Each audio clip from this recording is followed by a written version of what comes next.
ওয়ানশাক্কাতিস সামাউ ফাহিয়া ইয়াউমাইযিন ওয়াহিয়া। আল্লাহ বলেন আসমান ফেটে যাবে।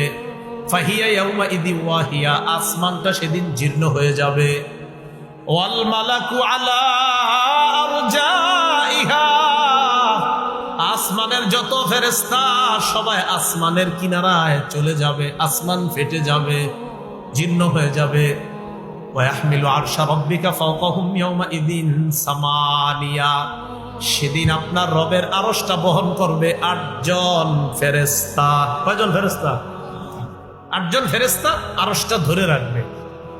তো এটা আল্লাহ বলতেছেন। এবার আমাদেরকে কি বলে দেখেন, ইয়াউমাইযিন তু'রাদুনা লা তাখফা মিনকুম খাফিয়া। ইয়াউমাইযিন তু'রাদুনা লা তাখফা মিনকুম খাফিয়া। আল্লাহ বলেন সেদিন তোমাদেরকে পেশ করা হবে, আনা হবে, উপস্থিত করা হবে, তোমাদের সামনে আমলনামা দেওয়া হবে। সেদিন কোনো গোপন জিনিস গোপন থাকবে না। সেদিন কোনো গোপন জিনিস গোপন থাকবে না।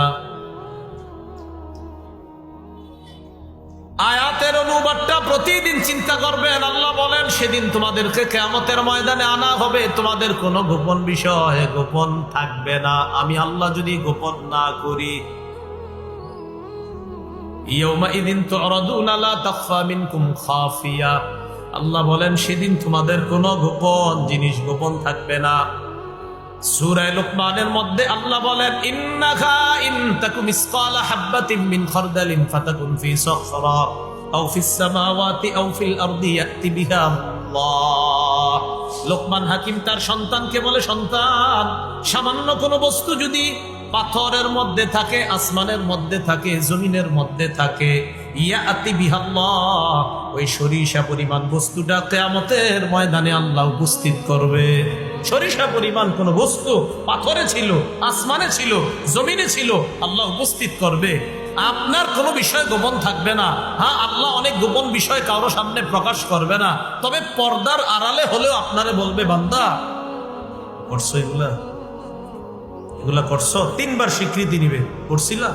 হ্যাঁ আল্লাহ করছিলাম তো। আচ্ছা তাহলে করছিলে এগুলা না? হ্যাঁ।